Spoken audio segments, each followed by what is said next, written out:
Hello, and welcome to Maya Tome, where we talk about Japanese dating simulations and visual novels. I'm Tiana. I'm Elizabeth. And today we're talking about Kissed by the Baddest Bidder, and we're doing Isaac's route.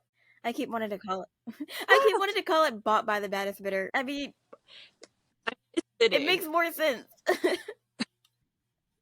It really does, especially since that's how this whole thing starts. Yeah. So of course, prologue, you get bought. We know this by now. We're past this. This is like third time. The third time we were bought. So in this route, you're given like 10 seconds to choose, and you run out of time. And Isaac's like, okay, guess it's me. And he just crouches down and throws you over his shoulder. Okay. And he's like, time's up, let's go. We love a dominant man in this And you're house. protesting, because like this random ass dude is throwing you over his shoulder. So of course you're like, please let me go. And he tells you to shut up. Okay. The rest of the dudes just like kind of tease Isaac about his impatience and how he always takes all the good stuff. Okay. Yeah.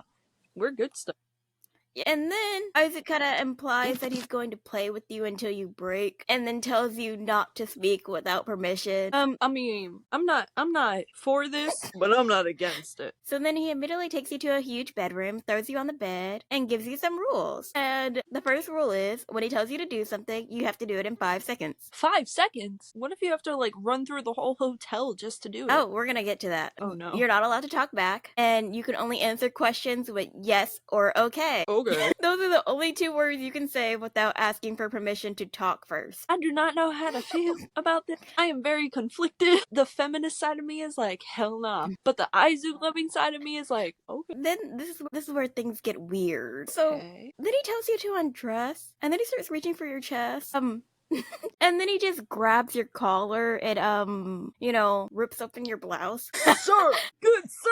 Your buttons pop open, but then I wrote in my notes I wrote your outfit's just cheap. You're not like wrong. why are your blouse buttons flying off? But whatever. No, literally, why are they just popping off like it's nothing? So then Isaac sees your chest, lets go of you, and then he just it's like, I'm gonna find something for you to do, and then leaves. Are you that flat that he found you, repulsive or something? I'm so confused on what's going on. That get explained later. And then from his point of view, when you were put up for the auction, instead of freaking out like, everybody else because you weren't supposed to be put up for the auction, Isaac gets pissed off, and then he gets curious, and everyone has to convince you. Yeah, he had to be convinced not to let you get... Man was like, this play out. Do you not have any sympathy inside of you? Yeah. Even Mamoru had to step in and be like, she didn't consent to this. Think about this, Isaac. And Isaac kind of finds you interesting afterwards because you didn't break down crying over this whole situation. And he... Wait until he sees... Yeah, and then he also took you because you are around the same age as his little sister, but he didn't necessarily believe you were her. Oh, I forgot his little sister is... Yeah, he doesn't necessarily believe you were her, but he's like, let me check. And Isaac doesn't realize the situation he put you in, and he ripped open your blouse. He just... It wasn't computing with him what was going on and how you would think. Mm-hmm. Yeah, so... You do it. I don't know. I don't know how it didn't compute, how it didn't... This is funny for a man who in the other routes is so y'all sitting here how did this not translate to you at all? Okay. How did it get that lost in translation? There's no way. So, yeah, after Isaac leaves, Baba and Ota come in, and, Ota's just casually asking, did Isaac already have his way with you? Excuse me? Yeah, we already established that Ota's just not a good person, okay? Yeah, but come on. There's gotta be a limit. And then Baba's like, that's way too fast. Stop. Please, shut your mouth. So then, Baba introduces themselves, and they tell you that Isaac was the one who told them to show you around. Yeah. That's smart. And then, of course, you end up explaining how you end up in the auctions. They chalked it up to bad luck. And basically they said Isaac's a dictator. Chalked it up to bad luck when it's just pure idiocy. Yeah, pretty much. It's just, yeah, you're an idiot. You also learn... What? Not a dictator, though. Yeah. They declare him to be a dictator. They also tell you that Isaac's cold-hearted to women. But, of course, women love it. Who doesn't love They're not wrong, because we love a cold woman hater. We do. And basically they just kind of tell you that, like, the floor that everybody lives on, like Baba, Ota, Mamoru, who else is there? Baba, Ota, Mamoru, and Osoru. Yeah, they all live on the 51st floor, and then Isaac lives upstairs on the 52nd floor. 50. I keep forgetting how many floors there are. Oh my gosh. Yeah. So yeah, that just means you have to walk past all of their rooms to go upstairs to Isaac's room. It's great. It's great. Lovely. How wonderful. So then they take you back to the room that you were given. Well, not really given. Isaac kind of just threw you in that room, but, you know, it's your room now. So the next morning, Isaac tells you to just stay in that double bedroom and go to work as normal, as he's still trying to figure out what to give you. Because he's just like, I don't know what to do with you. I'm going to figure out something. You're just there. So you're sitting here worried about leaving your apartment empty. Because it never computes to me. Like, why are you worried about leaving your apartment empty when you were kidnapped? Literally. And sold. Exactly. And now you're being held prisoner. Literally. Like, why isn't that your main concern? Why isn't how you got here your main concern? I don't know. And then, of course, when you go to work, Erica bullies you for leaving early and questions on where you were staying that night. I'm like, why do you care? Literally, What? though. It's not on your... Like, why are y'all waiting outside my door to make sure I go home every night? You know what? They don't have lives. That's my And then conclusion. Chisato, our bestie, saves our ass. And, you know, but Erica doesn't bestie. believe her because, you know, Erica doesn't believe anything that we say. Erica's just an asshole. And then Ota and Baba pop up because, you know, they don't have lives. And Baba is just magic. Always knows where you Yeah. are. I mean, they pop up looking for you, and then they drag you off in front of everybody. So, of course, you know, everybody's, like, questioning, why are the penthouse people dragging you off? Of course. Because, you know... Yeah. Yeah. You know, subtlety is not their thing. They're too rich to not be, you know, extravagant and bold and out there. So, of course, Isaac dragged all of them to have a meeting, you know, as the dictator of this whole group does. This meeting was just to tell you that you are now his pretend girlfriend. That is the job he decided to give you. Is man that lonely? No. Okay. Then it's gotta be some kind of, like, huge plan that Isaac Episode has. 2. So, episode 2 starts off with everybody confused because they're like, why? Why do you want to make her your girlfriend? And of course, they're like, do you have ulterior motives for this? He does, always. It's Isaac. There's never one concise reason why he does something. Baba thinks it's true love, you know, because it's Baba. How can you be the oldest and the dumbest? He's not dumb, he's just eccentric. A hopeless broke. I wouldn't say that either because, I mean, he's a little too hopeless. Oh my god. You, of course, are questioning this decision because you don't want to date this man. Why not? He's every girl's dream. So Isaac sees your face and he's like, you're my woman now. You can speak freely. And then he was like, why are you so quiet? I don't understand why you're quiet. But he's the man who still gave you the shut up rule. He literally gave you the shut up rule and the yes okay rule.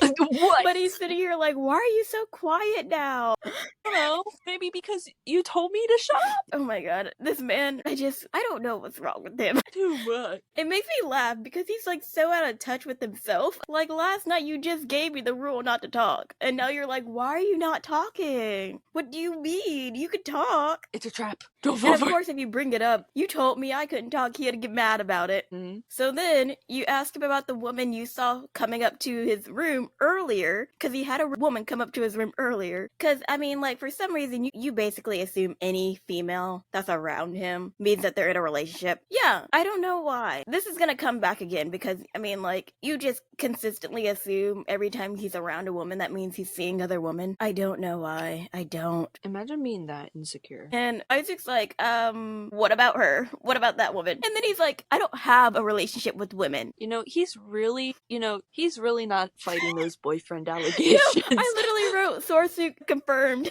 I mean, it is at this point, Mr. I don't have relationships with women. I'm just here like, of course, you know, Soro's your boyfriend. Exactly. Man is dedicated to one man and one man only. I mean, yeah, pretty much.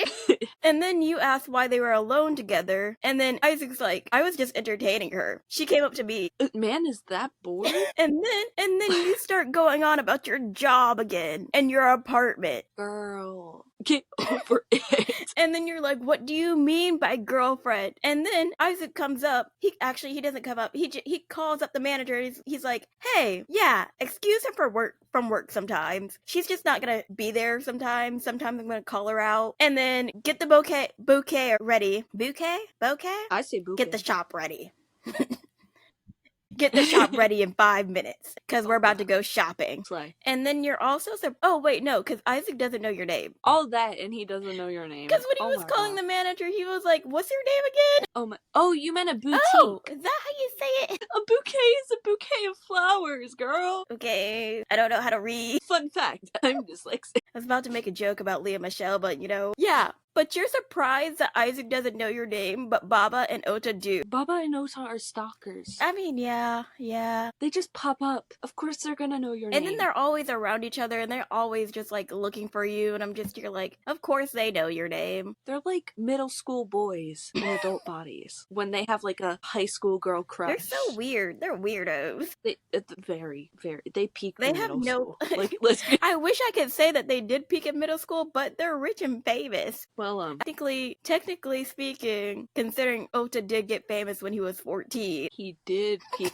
He peaked, like, right at the beginning of high school. Oh, yeah. And despite seeing your manager get orders from Eisuke has to still tell you that he owns the hotel. Yeah, my reaction exactly. That man still has to tell you. What?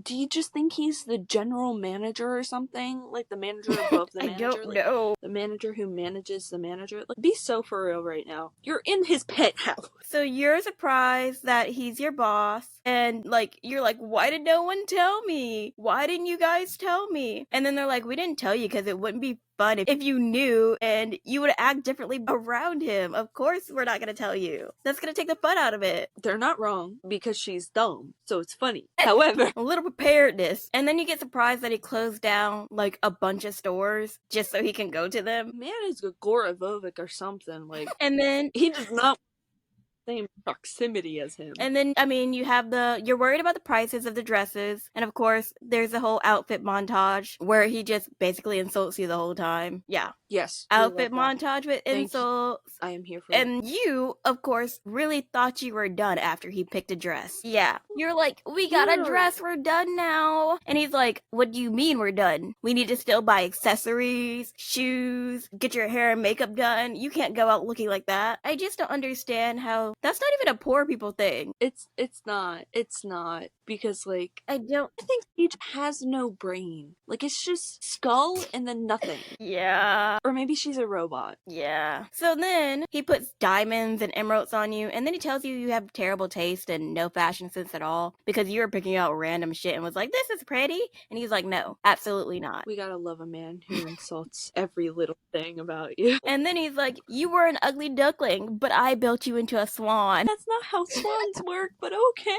I didn't know you a swan. He got you shoes, purse, he had your hair and makeup done. So then he takes you to the IVC, and he also takes you to the auctions. And you're like, why am I at the auctions? And of course, I'm telling you to shut up again because, those are his favorite words. Man's gotta be. He was raised an only child. He thinks he can boss anyone around. First of all, he tells you to shut up and think as to why you're there. You know what? Respect. But I don't think she's capable of that. Yeah. And in actuality, he brought you so you can learn about the auctions and you can learn the basics of it as his girlfriend. Because you were currently his pretend girlfriend, so of course you would have to go to the auctions. Mm-hmm. So of course you learn that in order to get into the auctions, you have to be invited by the sponsors to participate or have approved referral from a member. A 3-day pass is 100 for 3 days? Yeah. That's like 33 a day. Yeah.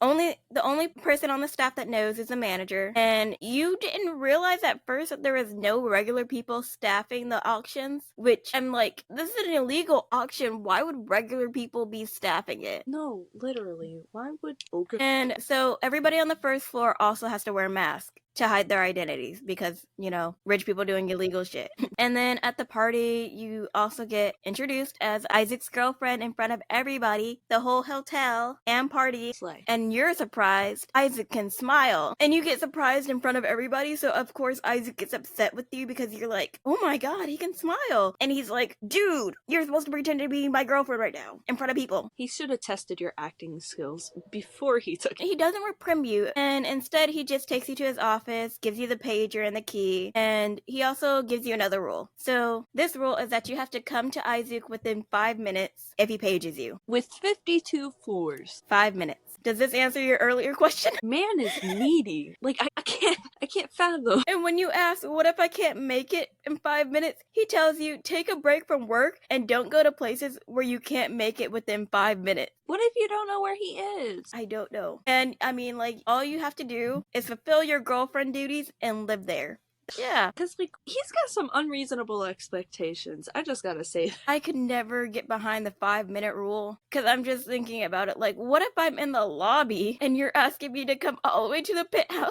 Like, it's gonna take 10 minutes for the elevator to get up there itself. And God forbid I'm going up the stairs 52 flights. My legs would break at the like 10th floor. So, episode 3, when you go to work, nobody really believes that you're Isaac's girlfriend. And then, like, everybody has theories, like, you're secretly rich, which you're not. If you were secretly rich, you wouldn't be dumb, but, you know, whatever. Literally. Maybe you just didn't go to school. So all your coworkers start interrogating you, and then Chisato saves your ass again. And you're really kind and thoughtful superior, Takahiro. You didn't want him to know about, you know, your new relationship, but, you know, he finds out anyways because, like, it was broadcast to the whole hotel. I don't know how you're gonna keep that a secret from him. There's no way. And, you know, he just kind of compliments you and tells you he likes you as you are, even though, you know, you look really pretty at the party. Yeah. Basically, he was telling you you look good in the hotel uniform. I understand it's So a you look compliment, but at the same time, I don't like the compliment. Yeah, no. It might be a No. nice compliment for MC because she loves working at the hotel. But for me, I want to be rich, so I'm gonna go with Isaac anyways. Yeah, I want all the fancy things. As Marilyn Monroe said, a diamond is a girl's best friend. So 2 days later, you already have low self-esteem because of Isaac objectifying you. Womp And I'm womp. just here like, 2 days? 2 days? It only took 2 days for your self-esteem to go crashing down? Literally. It would take me the first day. Insulting everything I tried on. I don't know if I would ever. At that point, I'd probably tune Isaac out. After 2 days, I feel like I'd just be like, oh, really? I look like shit? I know. Thanks. I mean, it's not even like he's like insulting you.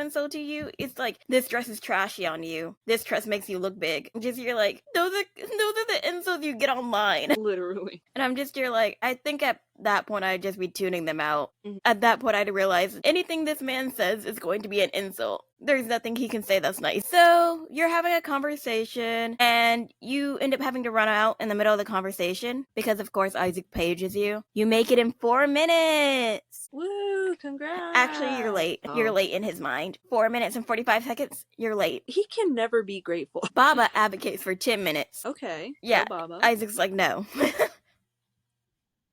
Dang. Isaac turns that down. So then Baba's over here, logically speaking, there's no physical way for a human being to make it in that time, and Isaac's like, run faster. make it work. Yeah, it's not my problem. So Isaac's taking you to another IVC party. And this time, he gave you a lower heel because he noticed that you were, like, failing to walk the other night. And he noticed that your shoes were hurting you. So he gave you a lower heel. Of course, he told you that you were walking like a duck, but... It's the thought that counts. And right? he said that he doesn't want anybody walking like a duck around him. But the thought that counts. But yeah, you know, he noticed the pain, the struggle, and he was supporting personal growth. So... Listen, I'm grabbing straws here, but... You have 10 minutes to get dressed and you're leaving in 12 minutes. Yeah. Boy, what about hair, makeup? He says you're gonna get hair and makeup on the way. On the way? What, in the He's elevator? never gonna let you do your hair and makeup by yourself. Okay. I mean, I don't got a problem with that. Professionals only, and you're not one. I got no problem with that. Go ahead. Give me a professional every single time. If it's not coming out of my pocket, I'm fine. So, of course, when you're at the party, you're getting the evil stank eye from all the women there because, you know, you're with Isaac. You leave Isaac to go to the bathroom, and then you get cornered and interrogated by one of the girls who was sleeping with Isaac about being Isaac's girlfriend. And they're like asking you if you sold him stocks or some kind of shit. You're like, I don't know. You're over here like, what are stocks? So then they try to slap you, but Girl. Isaac stops that shit. And then he tells the girl that he never wants to see her face again. And Dang. you start pitying the girl. She tried to- Even though she called you ugly. and tried to Yeah, slap she you. tried to assault Like you, her- but you know, pity her. Laugh at her. I would laugh at her. I'd be like, ha! Pity the fool. My man. So then you meet Mr. Bucci, Antonio Bucci, and you assume that Isaac made you his girlfriend to get his daughter, Mr. Bucci's daughter, off his back because Mr. Bucci mentions that his daughter likes Isaac. And later on, Isaac does confirm your suspicions. So you can deduce that, but you can't deduce that Eisuke is the owner of the hotel. Yeah. These random smart moments bother me the most, because the possibility is there. So when you confirm Isaac's suspicions, Isaac's surprised you have a brain. But I'm glad we all have the same thought process as Isaac. I mean, honestly, how? So That's my... Mr. Bucci is in the Italian mob, of course, because, you know... You don't have a name like Bucci, and you're not in the mob. Yeah. And you can't and not be. And he decided that he wanted to use you because you don't have feelings for him, and you're expendable. Yay! Whoa! Go being a Yay. pawn. I mean, I'm here I mean, for it. honestly, he has the same... I mean, that's the same reasoning as Soru. I'm okay with it. Listen, you want to use me? I'm fine. Just give me some D every once in a while. I'm good. So... You know... Isaac tells you if you play your part until the end, until his deal goes through, you might get free. He won't mind freeing you. We'll see about And that. then he tells you that you need lessons on how to be a better girlfriend because you're like failing hard, and he'll make you his in a few days. Okay. Episode 4. I mean, at least he gave you a time frame. Yeah. He was like, hey, here's your countdown. Hope you're ready. So of course at work you're getting extra work now because Erica is like a hateful bitch. Get a life. And she's like giving you like near impossible jobs ever since Isaac announced that you guys were dating. Yeah. Isaac's not doing anything she, about like- it, but She's gotta be sexually frustrated or, like, jealous. she's definitely jealous. I mean, like, I just don't understand, like, why. He ain't all that. Plus, every route, too. Like, girl, get a life. Like, none of these men are that, all that. They're still rich. They still have no morals. I mean, they have Exactly. morals, but You- their morals are just... You can't will be expended. Expanded? I don't know. Listen, I know what I'm saying in my brain. That's what matters. So, you end up having a late lunch with Takahiro, and Takahiro tells you, he's like low-key like telling you to speak up about like all the bullying that's going on, and like the harassment, and you don't want to speak up about it because you're like, it's fine, it's okay, it'll go away soon, and then he gives you candy to make you feel better like a child. What kind of candy? You're in the middle of work, it's not that type of candy. Well, sometimes. Listen. Sometimes, in some cases. Yeah, mind you, Isaac's story has a love triangle, if you didn't know that was coming. No! Oh my goodness! No way! Like, the one man that's being mentioned a lot here who's being super nice to you? Of course there's no love triangle happening here. Of course, why would there ever? There's no possible way or explanation. As you're, like, about to eat, Isaac pages you, and then you gotta go to the casino. Because Money, money, money. he just wants to go to the casino to show off your relationship to... I like a man who wants to set me off, let me tell you. I mean, he just wants to show you off to Bucci. Oh, Yeah, well. that's literally... I guess that's not much of an accomplishment, but hey, showing off is showing off. You can't even understand roulette. Yeah. It's roulette! Yeah. Imagine being that. And he's like, I'll explain it to you, you dumb fuck. I mean, he didn't say it like that exactly, but... But the attitude was implied. Yeah, the tone was there. So then, he pulls you close, he kisses your forehead, and you think that's too much. You think that's too much, like, PDA. You're like, no. This is the kind of man that would make out in front of a live audience. And what you're worried about is a kiss on the forehead. And then you think he has a split personality because he's being kind and caring. He's being a kind, caring boyfriend with you right now. And you're like, of course he's being a... He's acting. Yeah! It's for the bit. So then you end up pulling away from him because he's too close to you. Like, he's close enough that his lips brush your cheek. But I mean, like, you're supposed to be pretending to be a couple. Of course he's gonna be close to you. This girl must have never been in a relationship in her entire life. And he also has to remind you to use his first name because you keep calling him by his last name. You know, I'm sorry to think that the MC wanted to be in a nunnery at this point. Like, every small thing is just too much. So then as you're like showing Mr. Bucci around because he's like, you guys are showing off, you guys are so cute together. Isaac calls you useless quietly, of course, because you also clammed up at the meeting. When he was telling the story of how you guys met, you started clamming up. And of course, Isaac went with the love at first sight. Of course. Because, that's a classic. Obviously. So then, while you guys are up in the lounge, Isaac gets scolded by everybody for threatening you and using you as a fake. Expect to happen. And then you're basically a beard for the man. Like, they told him to he should have used a prostitute, but then he was like, prostitutes wouldn't work because he needed a normal girl, and Bucci would have known a prostitute just by looking at them. And then he tells everybody that you're gonna take responsibility if anything happens. If y'all slip up, you are taking responsibility for it. Nah, it's 100% her fault. I was about to say, how was it her fault? It's her fault. And then Isaac finds the idea of your fate to be death or freedom amusing, and not knowing the outcome of that. Listen, it is kind of amusing. I gotta give him that much. It's kind of... I find it... I find it a little funny, too. I mean, like, someone as dumb as you and, like, figuring out if you, like, are gonna get caught and killed by the mafia or not is kind of amusing to watch. It's, like, fair entertainment. Fair. Exactly. And then Isaac gives you a sliver of freedom on your days off, because Isaac believes breaks allow you to work better. What a great man. I mean, he is a decent boss, which is surprising. I mean, especially since they called him a dictator. I don't think a dictator would give you days off. And then he even gave you a 30-minute time frame to get back to him. And you start to realize how horrible that actually is. It took you that long. You realize how horrible it is because you're grateful for the 30 minutes. I mean, it's 30 minutes, okay? Listen. Not us trying to justify it. It's Eisuke. Okay, yeah. You gotta just... I don't want to say it's because I'm a gold digger, but it ain't even a gold digger. He's just Isaac. What else am I gonna do? It's Isaac, literally. I mean, gotta get that bag somehow. I mean, if this is how. Thing is, I'm not a gold digger because I'm working for it. All the situations Isaac puts you in, you're working for that. You're working hard. He also tells you to come back with a new attitude. Anything for you, Isaac. He sounds like a boss in middle management that gives you like a 15-minute break and he's like, come back with a new attitude. Literally. Or like a mom when you're out in public. Fix your face. You also learn that Isaac likes a lot of milk and sugar in his coffee, which, I mean, like... Which is funny, because it's the complete opposite of Sora. I mean, yeah.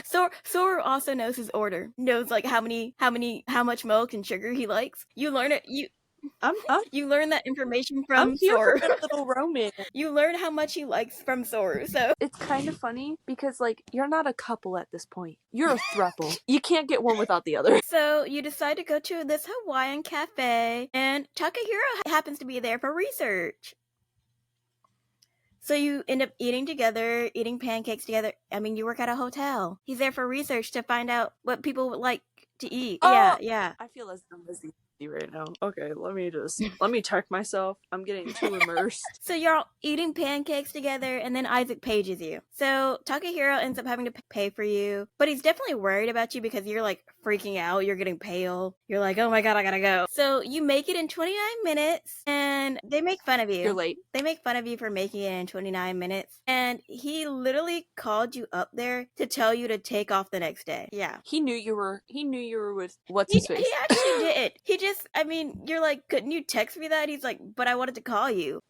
He's a needy guy. He's like, I wanted to tell you in person. I wanted to see your reaction. I wanted you to run all the way up here so I could tell you this one sentence that I could just send to you in a text. I wanted the entertainment. Oh, yeah. So you're going to be showing around Carolina, Bucci's daughter, and Sora's coming too, because Isaac said it'd be good for relations. Yeah. That's smart. Send your girlfriend with somebody who's obsessed with you. So, episode 5. So, Ooh. Carolina is a blonde, busty, and intense woman. We love big boobs. She's not just big boobs, she's a little wide everywhere. And I say this because they are so insulting towards her behind her back. She's got dumps like a truck. If I remember correctly, they called her a whale. So while you're at the airport, Isaac pretends to check your shoes while Carolina's running towards him to hug him, so that Carolina's arms misses him and she hugs a column instead of him. And, like, Carolina looks at you and starts calling you a dumb bitch. And you haven't even said a word. I mean, she's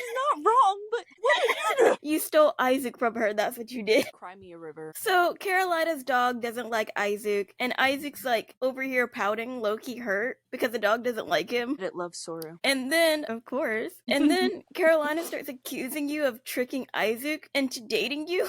Isaac's response is that he loves you because you're serious about work. You give it your all, and that he wants to protect you. I mean, it's all bullshit, but, still. I know, but could be real. It could deep down in his heart. Oh, Eisuke also, while y'all are shopping together, Eisuke ends up buying you a ring. While Carolina's changing. So that means nobody's around when he's buying you this ring. Yeah. And he's also, cute. while Carolina's changing and stuff, Eisuke starts complaining to Soru about Carolina. And Soru's like, dude, she just wants your attention. She doesn't really care about the shopping. She cares about you. Yeah, Isaac's that dense when it comes to relationships. Yikes. Yeah, and then Isaac actually bought the ring just because he saw it and thought of you. And then he tried to justify it by saying it's for the cover. No, it's not. And then when he saw the ring on you, he said it was made, he was thinking, not that he said, he was thinking that it was made to be on you. Yeah. Okay, if it's for the bit, you don't just think that. That's not something that pops into your head. Yeah. So, also, while you're out shopping and you're, left alone with, Soru for a minute, Soru asks you, why do you think Isaac, holds the auctions? Even though Isaac told you he just does it because he's bored. But, I mean, Soru implied that it wasn't just for money. That it was more deep. It was deeper than that. As you know, everybody has a deeper meaning to why they're holding the auctions, except of course, Soru knows that Isaac likes 3 sugar cubes or 2 packs of sugar in his coffee, and then he likes lots of milk. And you start getting suspicious about how close they are. I mean, yeah. Just accept it though. Yeah, I mean, there's nothing you can do. You have the third wheel here. Literally. You're interrupting their date, okay? And due to your success at this date, you're allowed to go back to your dorms for the night. But for how long you stay at your dorms depends on your success in other areas. So yeah, you're allowed to go home now. Other areas? Other areas? No, not those other areas. He still doesn't, you're still not even He said in a couple of days. I'm sure it's been more than a couple days. Come on. Supply and demand, sir. So after, everybody goes home, Soru and Isaac go up to his office, and Soru announces that if Carolina wasn't the daughter of an Italian mob boss, he would drown her. Dang. Yeah. I mean, there's other ways for murder, but I guess man wants to torture. And, by the way, Isaac had ulterior motives inviting Soru on this little trip. Oh, did he hope that it would set them up? He was trying to set Carolina up with Soru to get Carolina off his back. He should have known better. Yeah. So then he's sitting here wondering if he got Carolina's type wrong because her usual type is Soru. And Soru's the one who has to imply that Isaac slightly has feelings for you, because he's still using the girlfriend excuse that you're his fake girlfriend. And when he realizes it, he's yeah, she's my fake girlfriend, of course. And then he tells you also have bad taste, but because he's been caring about what you're wearing, about what he sees you in, and that's why he's been using the girlfriend excuse for it. But really, he just cares because he cares. He likes seeing you in these clothes. And then he tells everybody that you have bad taste, but he's still thinking about the ring he got you. And then Soru's why'd you let her go home? He's you do know Carolina is still the daughter of a mafia boss, right? Why did you let her go home without you watching her? And Isaac's you're right, that was careless of me. Let me check the GPS tracker. Boy, wow. Yep.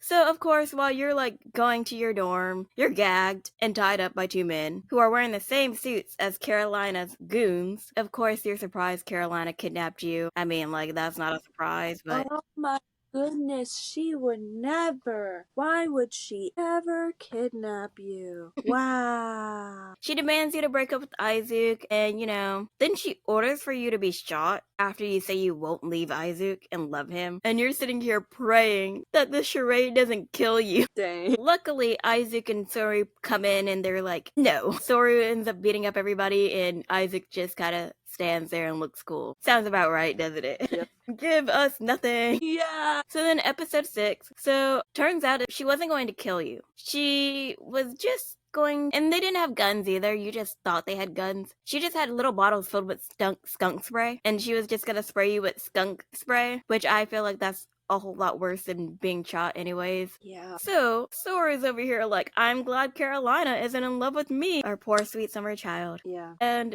Carolina falls in love with Soru because he told her if she loved Izuke, she wouldn't upset him, and she took that as concern for her. Yeah.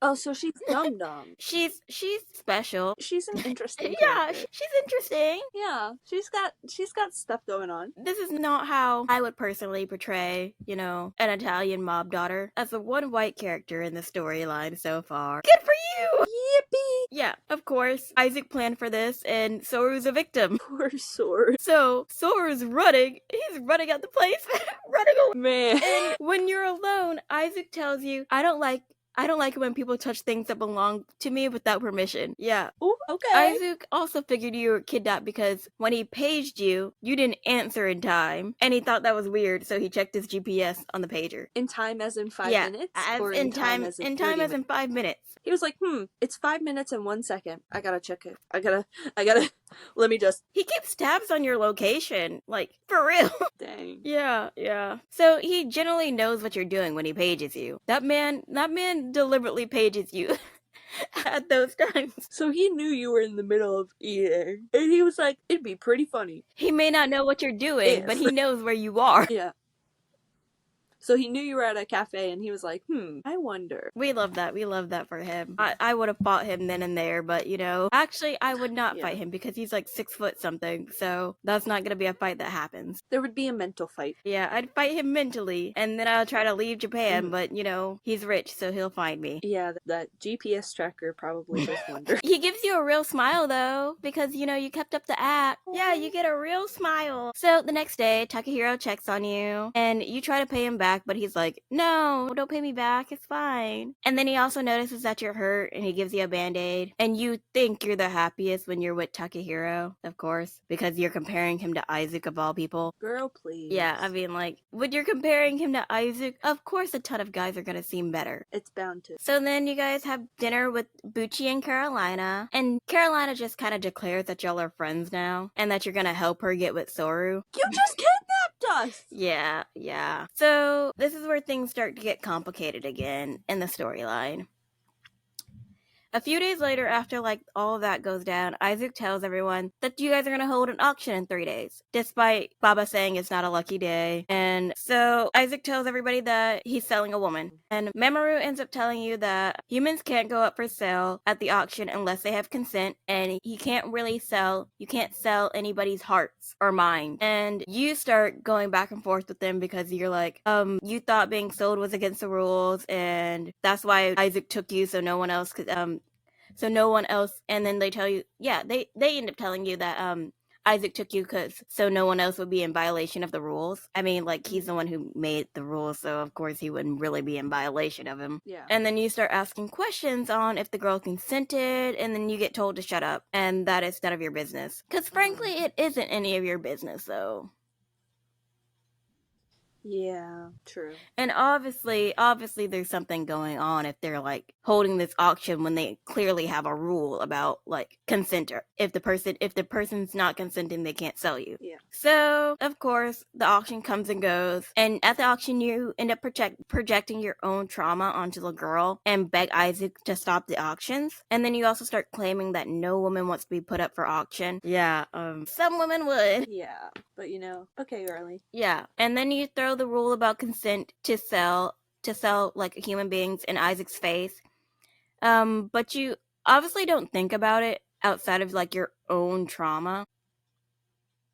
And Isaac tells you that he's a sponsor and the outcome of what happens here is not his problem or his concern. Of course, you end up calling him a scumbag, and Isaac ends up leaving to take a call. And then you ask everybody else if they're okay with the rules being broken. Ota tells you to stop worrying and sit down and be good. And Baba tells you that the rules aren't being broken. So Baba straight up tells you the rules aren't being broken. And you start assuming that the woman was sold against her will, and Soro's like, who said it was against her will? Literally. Because, like, Baba just told you that the rules aren't being broken. Yeah. You admit that no one said it, but then you claim that no woman would ever agree to sell herself. Prostitution. So then, like, Mamoru ends up dismissing you as a kid who doesn't understand and can't understand what's going on as a woman gets sold. So then, episode 7, a few days later, you're still thinking about the woman who got bought, and you're, like, messing up at work because of it, and you're miserable about it for some reason. You're miserable because you didn't stop it. And you're also wondering who bought her for some reason. Like, that is not your concern. No, literally. So Takahiro ends up having to come talk to you because you're, like, leaving trash in the rooms since you're so distracted. And Takahiro asks to take you out to help you refresh, and later that night you're like taking a cake to one of the floors, taking a cake and flowers to a customer, and you're like daydreaming about Takahiro doing that for you. Yeah, because you assume that he's the type of man who would do that. Okay. Yeah, and then you're also comparing it to Isaac because you're like, Isaac would never do this. But he bought you a dress. Multiple dresses at that. And accessories and a ring, but you know what? Okay, sure. So, as you're taking the cake, you end up finding out the man who bought the flowers and the cake is with the woman who was sold, and surprise, surprise, she's happy with the man who bought her, and now you're disappointed for worrying about her. Yeah. So when you go upstairs to the penthouse, you end up seeing Isaac arguing with the girl's boyfriend, of the woman who was being sold, because her boyfriend wanted her back. And Ota and Baba basically tell you the whole backstory because, Isaac's not going to explain it to you. And it turns out the woman's boyfriend was abusive, and he was a Yakuza member, and the dude who bought her genuinely loved her, and she was the one who put herself up for auction so the guy could save her. Okay. So literally it was just her trying to get out of an abusive relationship, and you end up putting your own trauma, and you almost stopped her from being saved. Girl, Yeah, because you couldn't possibly understand that somebody might want to be sold for some reason. Like there couldn't possibly be a reason that this is happening. Yeah. So then you start realizing that you're like the asshole and the dumbass here. And you go upstairs to apologize to Isaac. And Isaac claims that he doesn't care about what others think of him. And Isaac kind of stops you from apologizing before you get like too deep and emotional because he doesn't want to get hurt again. Yeah. Isaac's storyline gets real deep and like real like you're over here sitting here like this is like a moral. Are my morals okay here? But, like, during the time that you were, like, apologizing to him, Isaac was happy, but he was, like, very uncomfortable with the apology because he feels like he saw the real him. Yeah, and he doesn't like people seeing the real him. So then, like, the next morning, Isaac has you make his coffee, but he makes you make his coffee over and over again until you get it to the perfect sweetness level. Yeah, and then he claims that sugar is for brain energy, and that you need to have more sugar in your brain because you're dumb. I mean, he's not wrong. And then you start complaining about how you can't eat sugar because you'll get fat. And then he tells you that he doesn't want you to lose weight. You're not allowed to lose weight without his permission because you fit a lot of the dresses as is. Dang. Go Aizu. Yeah. So you're also given a 45-minute time frame now. Okay. Yeah. And Soru's like in the lobby with Fang because he's babysitting Carolina's dog now. And Soru's sitting here calling Carolina a pig. A pig? Oh my gosh. We love Soru. Go Soru. Yeah. Everything we said about him last time is coming back. Refreshers. That respect woman juice is like going out the door. It really is. Oh yeah, the gang starts realizing that she started calling Isaac by his first name. Isaac's chill with it, and like it surprises Ota because Ota's like, "Whoa, that's weird. You're not demanding her to call you Mr. It's your name." Yeah. Oh, yeah. wow. You also find out that Isaac loves animals, but they hate him. Yeah. Boy gets pouty over it. He gets super pouty. Of course, you also, you end up leaving to go, like, on your date with Takahiro. It's a date, but it's not a date. Oh, yeah. So, also that morning, bro knows that you used to leave early to avoid seeing him. Like, he was straight up aware that you would leave early, so you didn't have to see him. Dang. Yeah. But he was also bashful about the fact that you did stay to, like, make him coffee. And he does compliment you, too. And he starts feeling at ease and comfortable with you. Like, you being around him makes him comfortable in the morning. morning now. Because he's used to having nightmares and just like being like stressed out in the morning. But like with you now, he's at ease. He doesn't realize why. He's just like, this is weird. Because he's in love. So of course, like you go on your date with Takahiro, and he takes you to Ota's special exhibition, which is like a weird date to go on. Like, as someone who knows these people, that is not a date I would want to go on. No, that's like me going to my grandma's gallery for a date. I just wouldn't go because it's Ota. I don't want to support that man in no capacity. Yeah, so you end up holding hands because he claims he doesn't want you to get lost. And then you start comparing him to Eisuke again. Mind you, Takehiro's still like very, very much aware that you're like publicly dating Eisuke. He's a scumbag. Yeah. This was very scummy, but at the same time, it's cloaked by like him being the nicer guy and being like a guy and a girl can hang out as friends together is very much cloaked as that. But it's like at the same time, it's like you're asking. This is a date. This is not like you just trying to hang out as friends. You literally asked me to hold your hand and then claimed it was so we didn't get lost. Literally. Yeah, and then after that, he takes you to a bar to eat, and then you walk on the beach. That's a date. And you start questioning and assuming it's a date. And then, like, Takehiro's like, oh, you're still Isaac's girlfriend. So it's like, this is obviously a date. Like, you can't... Nobody just walks on the beach as friends. Like, that has always been off-putting for me, because I'm just here like, he's supposed to be the nice guy, but he's obviously over here being sly, like, taking you on a date. To the point where you're thinking it's a date. And it takes a lot for you to think anything is romantic. Yeah, you're thinking it's a date. And he's over here like, but you have a boyfriend. This isn't a date. It's not a date, but... And I'm just here like, yeah, sure. You planned all of this out. Exactly. And it's not a date. And then, I mean, you do the whole you trip, he catches you, and then he tells you he worries about you, and then you guys stare in each other's eyes. Yeah, that happens as well. But it's not a date, right? Yeah, totally not a date. And you want to tell me that's straight scumbag stuff. It literally is. Like, man is playing every card. Like, and he's supposed to be the better option? Yeah, sure. I don't think so. So, you go back to your dorm, Takahiro takes you back to your dorm. And then as soon as he leaves, Carolina and Soru come out of the shadows.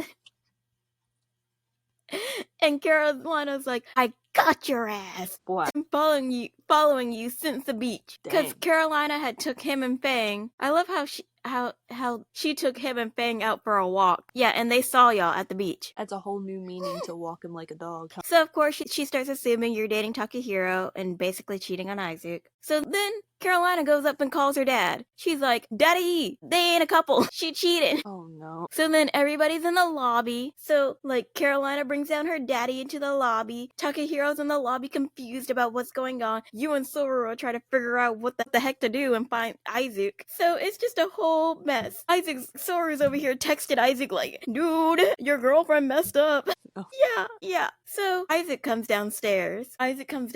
Cool, calm, collected. Like, you know, like he does. Walks up to you, pulls you close, whisper insults to you. I mean, of course, he's going to insult you quietly. And then straight up kisses you. In front of everyone. Slay. We love it. Oh, yeah, he calls you a bad girl and says that he was lonely without you, but, you know, yeah. Episode died.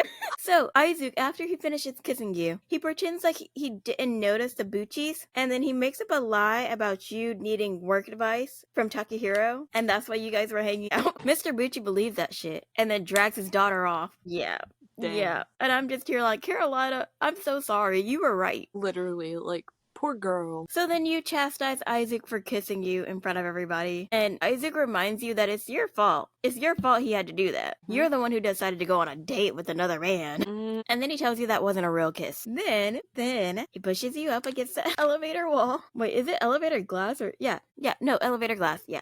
Pushes you up against the elevator glass and says, this is a real kiss, and then makes out with you. Gives you the most passionate toe curly kiss. Toe curly. That's what I wrote. Oh my god. And then he banishes you back to your door. Hey, not, this is literally carrots and sticks. Carrots and sticks. Wow. Banishment. So then, the next time you guys go sing off the Bucci's, and Isaac throws a party because they're gone, and that his deal went through. Woo, woo.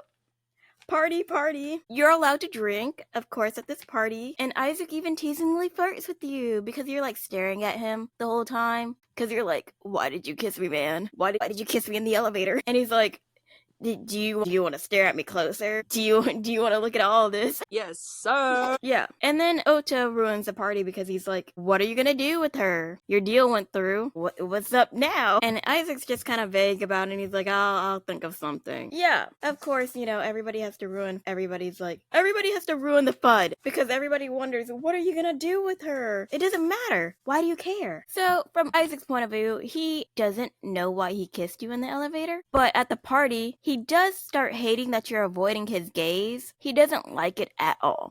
Yeah, and while y'all are partying, he's over here having a crisis about why your plain face is cute to him. Dang. Yeah. He's like, she's so basic. Why is it cute? Why? So when you pass out, the other guys start teasing you about how you passed out around a group of guys. They're also worried about how you were so comfortable enough to pass out and drink so much around them, knowing who they are. Reasonable. Yeah. And then they do end up complimenting you on how you're actually dealing and taking all of this in strides, and that you're not having a mental breakdown over this whole thing. And Isaac's like, wow, they're treating you like a human being. You're not an object to them or a toy. This is so surprising. And I'm like, Isaac, why aren't you including yourself in this?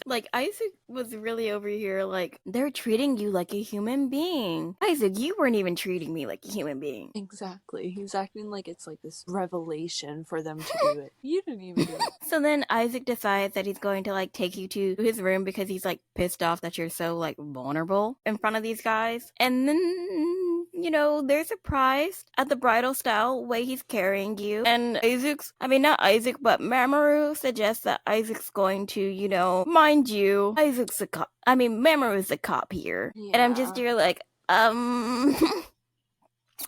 okay. And you're just gonna let it happen? Isaac straight up I'm not going to assault a drunk, passed out woman. I'm not that desperate. Not that desperate. Good on you, but you could have said it's morally wrong instead of I'm not desperate. It's not even morally wrong, it's just wrong in general. Yeah, but I guess desperation is good enough. Yeah, we just have to remind ourselves that they're rich and regular morals don't come to mind. They don't exist. While you're sleeping, Isaac tries to rationalize his crush by taking the Ota route, by thinking of you as a pet. No. But at the same time, he's like, No. but I don't want her to like the other dudes more than me. I don't like if she likes them. And then he tries to pretend he's not jealous. And then later on, after he's had a few more thoughts about it, he's like, I think I'm just going to accept that I love her. Yeah, he's finally in the stage of accepting. Meanwhile, you're over here but this other dude. Yeah, you're over here trying your damnedest not to love that man. So later on, you end up waking up in the middle of the night. So you end up waking up in the middle of the night and you're like, oh, I drunk too much. And Isaac has to tell you that more expensive wine has higher alcohol content. So you should always keep that in mind when you're drinking with him. Yeah. Isaac goes over to the bed, sits at the end of the bed, and you start tensing up. And Isaac's like, I'm not that desperate. I am not that desperate for you.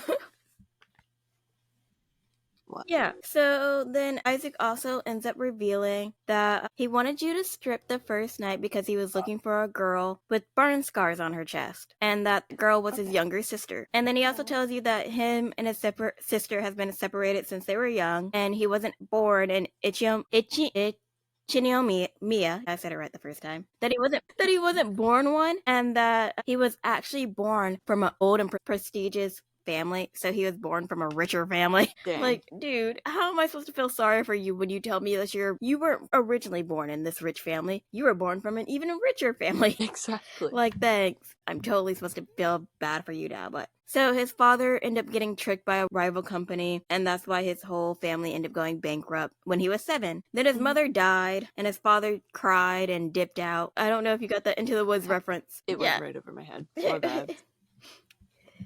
And your mother cried and your father cried and your mother died. Oh. And I laid a little spell on him. You too, son, that your family tree would always be a barren one. Yeah, so his father dipped, and the siblings were taken in by 2 different families. Isaac was adopted by his father's benefactor, and it's not a secret. It's not a secret that he was adopted. So there's rumors going around that he was plotting to take over the family. He did not. And Isaac even repaid every cent that they ever spent on him, despite the Ichinomiya seeing him as family, and a grandson.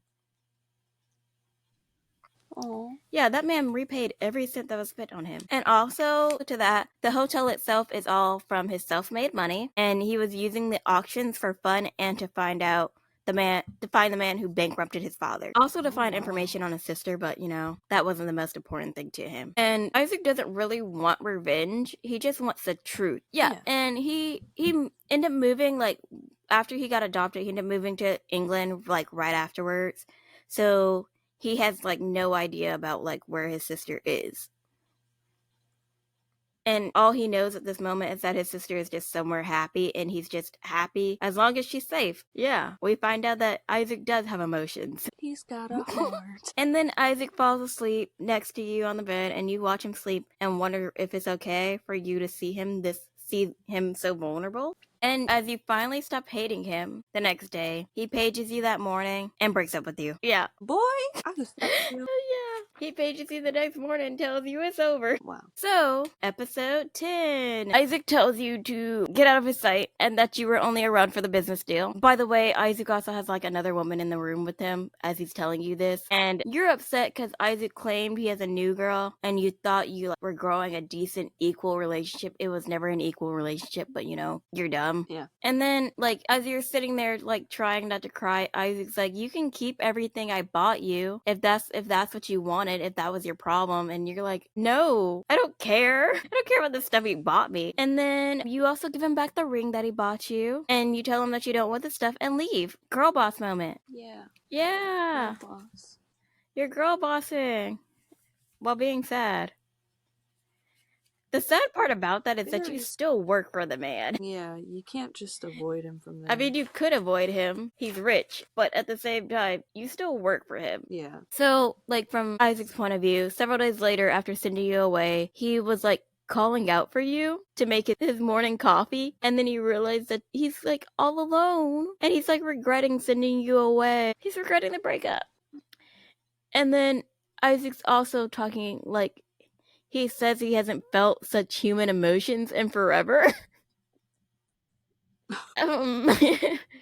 Just you're like, what? What do you mean you haven't felt such human emotions in forever? Congrats, I guess. And, like, he also realizes that he could have just saved you, made you sign a confidentiality agreement, and then left, but he decided to use you for his, like, own personal convenience. And he also takes in the fact that if your life is ruined, it's his fault.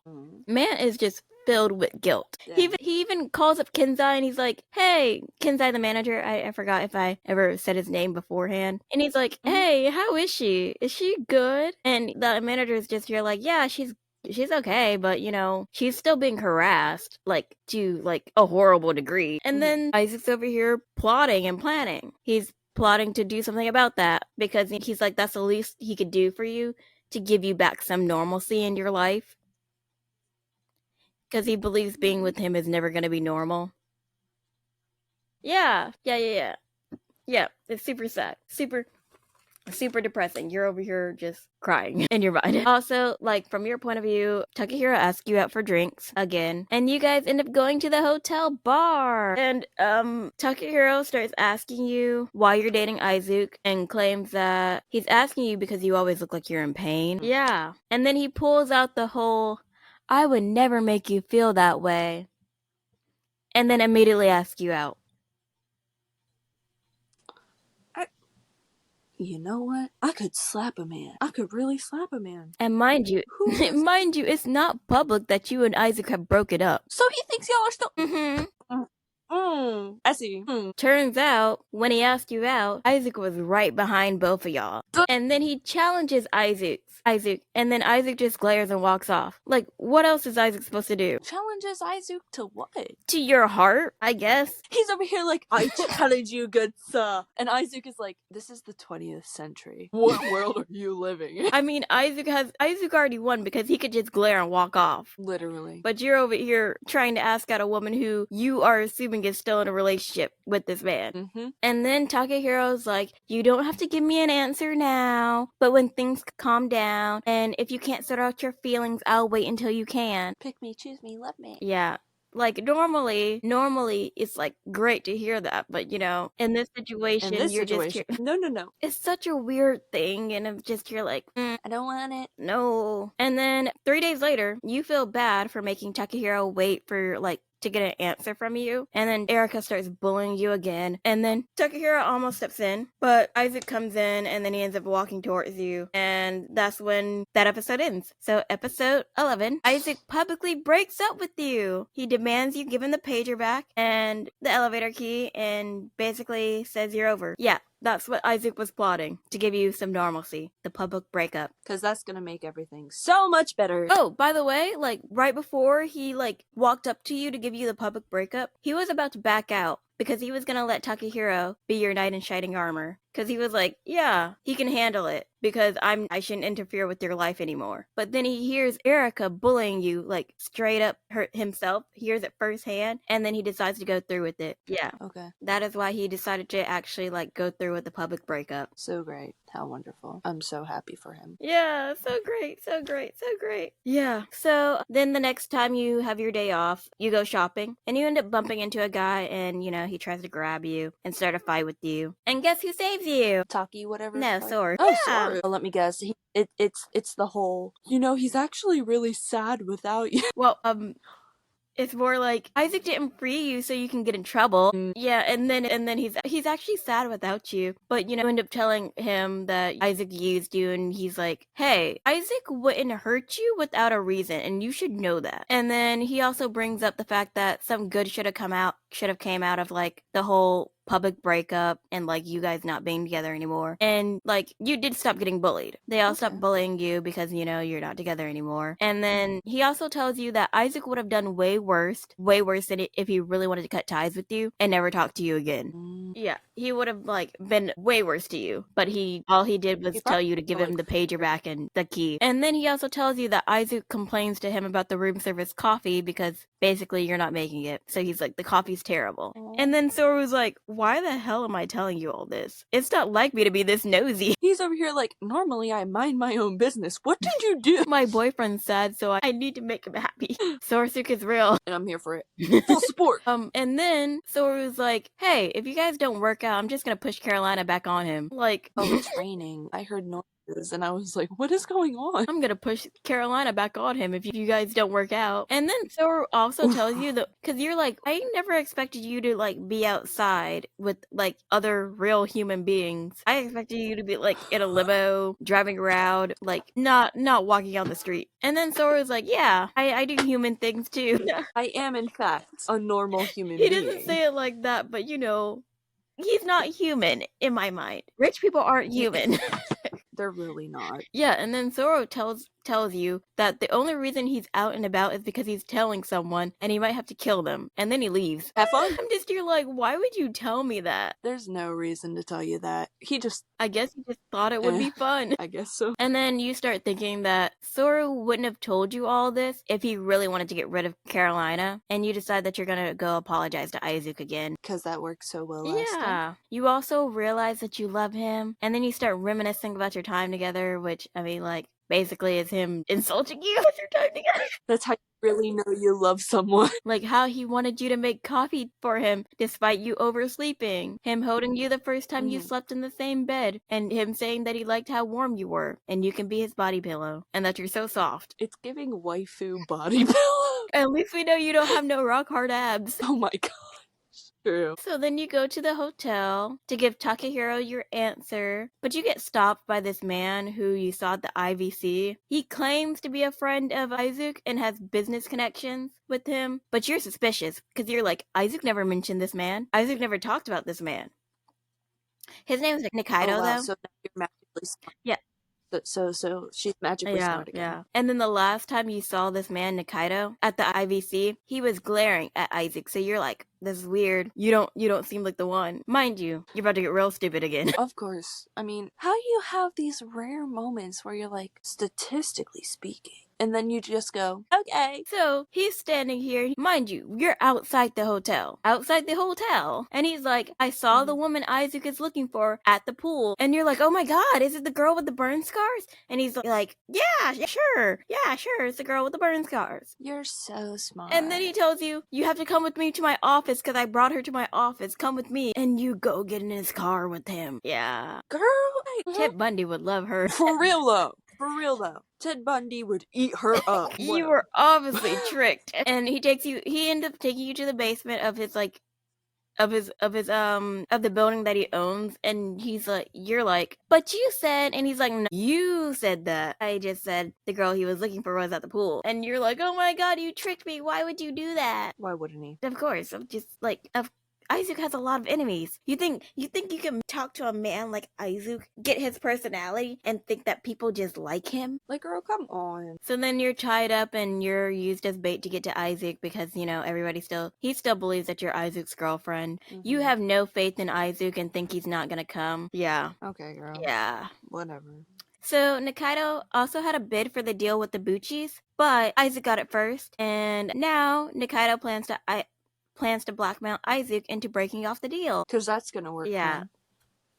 I don't understand. I mean, like, I don't understand how you think this man who managed to get a casino hotel when, like, half the country was against it is going to, like, break off a deal. Just dumb people. Very dumb. So episode 12.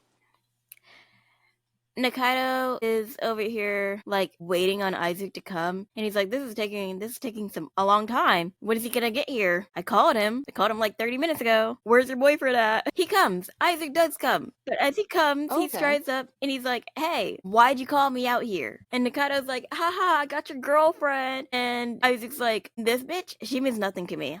Dang. Yeah. Well, yeah, and then he's also like, I used her to get my deal, and now, since we're here, you want to strike up a deal with me? So Nikaido doesn't even read the contract of the deal, and he just signs it, and they're like, haha, cool. And then, as soon as they start to handshake, everybody attacks Eisuke. Eisuke is tied up, thrown on the floor, and then he gets kicked repeatedly, like Soru did. Dang. They were about to stab Eisuke, but the guy closest to you ends up to cut your binding, and to no one's surprise, you probably already know who it is. Yeah, no one's surprised. Finally got it this time. Of course, you know, Baba's always he's the one random henchman that they always use. Literally. And then Mamoru comes in flashing his badge with Ota behind him complaining about how wasteful and dramatic Baba is with the mask. But he still makes them for him. Ota's like, you could have reused it if you didn't rip it off your face. And Baba's like, the dramatics, dude. I had to make a scene. It's for the bit. Respect the bit. So, of course, Eisuke had to get up and get his little lick back and kick the lackey. But he was pissed at everybody else because they were late. He was like, why are y'all so late? Y'all should have been here. And it turns out the contract that Nikaido signed wasn't binding because his seal for his company no longer works. Yeah. And it turns out that Nikaido's vice president bought out his whole company and took over everything, and then told everybody about the illegal things that Nikaido did, and Nikaido got dismissed as president that morning. So the contract is trash. Dang. And you want to know what Mamoru takes that man in for? That man takes that man to jail for kidnapping, of all the things he did. Okay. Yeah, he just gets taken in for kidnapping, and I'm just here like, kidnapping? Of all things? Kidnapping? That whole list of issues. Kidnapping. Yeah. So, also, wait, we're not here yet. But yeah, we can finish. Yeah. So, it also turns out that Eisuke wants to apologize for the whole situation, for putting you into the situation. And he kind of gently tells you, like, in a very, very nice way, in a very soft, like, childish kind of way, it wouldn't be that easy to find his sister. He's been looking for, like, 12, but, like, more like 20-something years. It's not gonna be that easy. And you're also allowed to go back into the penthouse again. And Ota's like, this is the best day ever, best field trip ever. This is so fun, guys. I haven't had so much fun in years. Best field trip. Oh my gosh, Ota. We established Ota's a sociopath. Ota's just like fucking crazy. Yeah. And then the girl you thought was Isaac's new girlfriend turned out to be the VP of Nikaido's company. Okay. Yeah. Baba tells you that, like, she probably wanted to be Isaac's new girlfriend, but Isaac only talked business with her. Okay. There's been no woman around since he let you go, and he could have destroyed Nikaido without saving you, but he didn't. He wanted you back. Then the cops come, and y'all run. Yep. Yep. So, like, as you guys are, like, going home, Eisuke was, like, genuinely afraid that you could have died for his sake. And he assumes that he ruined your life. So when, like, everything was, like, happening and, like, he was wrapping everything up with Nikaido, he couldn't bear to look at you because he felt so guilty. Aww. And as he was leaving, he forgot his keys because he's just, like, so lost in his thoughts and, like, guilt. The fact that Mamoru has to come bring his keys to him as the police are coming, he's like, y'all gotta go. Here's your keys. Deuces, I'll handle everything. And he kind of just, like, admits that he never wanted to let you go in the first place. He never wanted you to be gone. And that he might not be the... And then, like, later on, that the next day, Eisuke decides that he wants to be with you. And he tells the rest of the gang that. And they're like, yeah, you want to be with her. You do realize you're not the only one in the running here, right? So they have to make him aware. You might not pick him. You might not be the one he picks. She picked. Wait, what? What am I saying? You understand what I'm trying to say. You're saying that they're telling him he might not be the one that she picks. Yeah, and, like, he doesn't really even care about the teasing, like, about him wanting to be with you. And so then he tries to call you up. He knows your number by heart, by the way. Like, he just straight up knows your number. It's a little weird, but at the same time, yeah, he knows your number. Yeah, it's weird but cute, but weird. Yeah. And then Eisuke also likes that you brought out his emotion, and he's determined to be your endgame. Yeah, man is like said he's going to be your ending no matter what. So for the happy ending, at work you end up seeing Eisuke in the lobby surrounded by groupies again, and you guys kind of lock eyes. But he leaves, and then Takahiro shows up. You decide that you're going to talk to Takahiro, and that you tell him that you want to talk to him like later on after work. And Takehiro's like, I always have time for you, no matter what. No matter what, I always have time for you. I mean, like. It's so sweet of him to say that, but at the same time, it's just like... He's not Eisuke. He's no. And he's not Ryosuke. He's not cute like Ryosuke was in Soru's story, where you're like, oh my god, you're so cute, I wish I could date you. He's just like...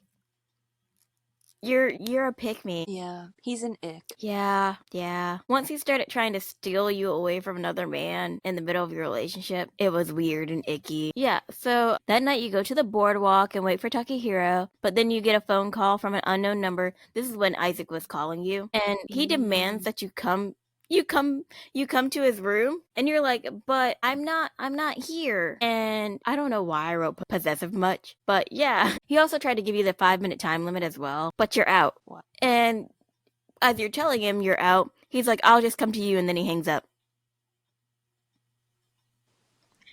He got another GPS tracker on you, doesn't he? Because you tell him you're at the boardwalk, so he's like... Oh, okay. I was about to say, like, he just knows where you are. You're over here surprised because you're like, he's coming to me? He's never done that before. New, what, milestone unlocked? New achievement unlocked. Mutual friendship. Mutual things. He comes to you, you come to him. So, like... Mutual seeking. Eisuke is there in minutes, complaining about you're the first girl he's ever had to chase. And then Takahiro starts showing up at the same time. And Eisuke does not care. Eisuke keeps walking up to you, and then he straight up confesses to you. Although his confession is like, you can stay with me, which, I mean, like, is terrible phrasing, but you understand what he means. Yeah. He's just not good at communication. That can come along. That can be a later development. That's fine. And then Takahiro comes up and he's like, bro, you've done nothing but hurt her and you can't make her happy. And then he tells you that he'll never make you happy. I mean, he tells you that he'll never make you sad and that he'll make you happy instead. Boy, yeah. Who gave you the right? You work for this man. You just lost your job. Enough. Eisuke does not fire him. I fired him. You start crying and then you choose Eisuke, and Eisuke immediately hugs you. Eisuke is immediately pulling you close in front of this man. And then Takehiro's still over here like, are you okay? Do you really want to be pushed around your whole relationship? And you're like, yeah, I want to be with him, obviously. It's giving nice guys always finish last. And then he finally accepts your answer and then just begs Eisuke not to hurt you anymore. Yeah. It wasn't even Eisuke who was hurting you. And then Isaac's like, no promises, and if you get hurt, you chose to be with him. But fair point. But he will give you all the happiness in the world. And of course, Takahiro has to dissect that sentence, and he's like, all the happiness in the world, but you won't say that you'll make her happy. Of course he's not gonna say that. This is Isaac we're talking about. Literally. First of all, Isaac generally is like, does not give a crap about people in general and just does shit to do shit. Mm-hmm. Of course, he's not going to say that he's going to make you happy, but he's going to try to give you whatever he can to make you happy. It's more realistic for him to say he's going to, like, try to give you all the happiness in the world than to say that he's going to make you happy. Honestly, because you're not going to be happy at every single point in a relationship. Yeah. And then Takahiro tells you to come to work with a smile and leaves. You end up thanking Takahiro for everything, and Aizu gets jealous. And he's like, why are you still looking at him?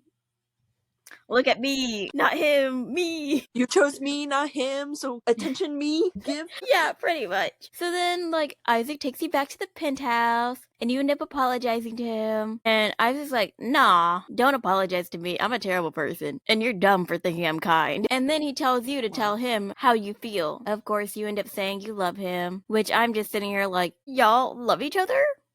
This is love? Okay. I mean, like, I would just say it's a general like, but, you know, sure. Yeah. Love, question mark, question mark, question mark, question mark. But you also tell him that you want to be worthy of him, and then he ends up kissing you, and, you know, Isaac throws you over his shoulder and takes you to the bedroom. Yo. He's Please not tell giving me you no rough loving. It's very gentle lovemaking. That's not what I'm here for. That's not what I was He promised. didn't want to be rough, just tender. That's not what I was promised. We had a contract. The next morning, he kind of tells you that he has a new rule that you can only leave the bed with his permission. Okay. And then he also tells you that he only broke up with you because he didn't want you to get targeted by Nikado. Now that I'm thinking about that name, it reminds me of Nick Avocado, but you know, that was a deep dive into YouTube drama that I do not want to go back into. Yeah, no, let's move forward. Oh, yeah. Isaac also tells you that Takahiro was your last chance at normalcy, but he also wouldn't have given up on you no matter what. So really, that's a lie when he says Takahiro was your last chance at normalcy. Mm-hmm. And then he puts the ring back on your finger and tells you to never take it off again. He puts it on your ring finger this time. Yeah. Okay, Mr. Sir. I was gonna say Miss Ma'am, but Mr. Sir. And then he tells you he has to train you to be a real girlfriend. Like a dog? Yeah. He also tells you to kiss him. Listen, man, and you start freaking out. So then Isaac starts kissing you instead, and then that's the ending. You start freaking out as if you didn't have sex the night before. Yeah.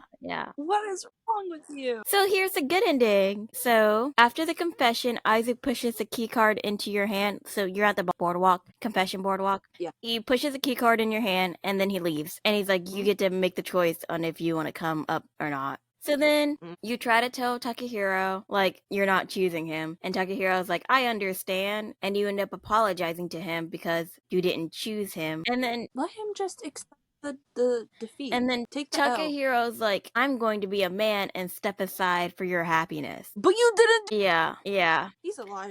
It's so weird. It's so weird that he has to say, I have to step aside and be a man for your happiness. Yeah, I don't trust it. So, of course, you go to the penthouse, and Isaac tells you that you're late. I have a theory that he was scared that you weren't going to pick him, because he immediately pulls you into a tight embrace after that. And then you confess, and you kiss him, and then, oh, wow. Oh, I don't know why I put then fucking Baba and Ota call. I think I was just getting annoyed of Ota and Baba interrupting shit. Okay. Yeah. Yep. But Ota and Baba start coming upstairs to his office. Isaac doesn't stop kissing you until the last absolute second, and then he starts getting possessive of you. Soru comes up and he's like, I knew you were here because it was loud up in here. Dang. And then Ota and Baba complain about Isaac being mean to them when they actually helped out this whole situation and helped him with the Nikado situation. And then Isaac had the audacity to be like, Soru and Mamoru are the only ones who helped. Y'all were just there for show. Dang. And then Isaac's like, I mean, not Isaac, but Soru's like, I could have helped without the police. And then Isaac's like, I didn't need you either, Soru. Dang. And of course, Soru's like, hey, that is not true. I was not just there for presentation. The real reason they all came up there was they just wanted to know about your love life. While Isaac's just there trying to fuck. Have their own life. Yeah, Isaac's trying to fuck. They're over here like, gossip about your love life. Come on, tell us. On this episode of The Bachelorette,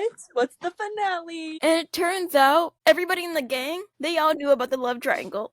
Dang. Baba was like, so what happened with the concierge? What happened with your coworker? And you're like, what? How did you know about that? And they're like, we have our ways, of course. We live here. Yeah. They're like, we see all, we know all. Anyways, give us the They also knew please. about Takahiro asking you out at the bar too. Dang, while you were in a relationship. Or while he thought you were in a relationship. And then they asked why'd you pick Eisuke when Takahiro is just so normal and nice. Because he's normal and nice. Of course, Eisuke answers for you, and he's like, it's because I can give her the happiness no other man can give. And then you get labeled as a masochist. Listen. How can you actively choose a man like that and not be a masochist? I'm just saying. Yeah. You have to at least be a little bit of a masochist. And then Eisuke throws you over his shoulder, puts the ring on you again, and dips on the guys. And that's how the good ending ends. Dang, y'all don't even get to fuck. Sequel! I mean, not sequel, but epilogue. Oh, I was about to say, I do not have time for the No. sequel. We're at epilogue. Okay. So as of now, as always, you're in charge of cleaning the penthouse, again, because always in the sequel, I mean, not epilogue, you're in charge of cleaning the penthouse. The 5-minute rule is still intact, and Eisuke tells you that he trusts you, but there's, no special treatment in your promotion, and if you don't do your task perfectly, you're immediately fired. Fired? Yeah, you're getting fired. You're not getting demoted, you're getting fired. Jeez. Does man want a stay-at-home wife or something? Gosh. And then you start asking Eisuke to come over to your apartment because you're comparing it to his apartment to your place, and he's like, I will never go to your apartment.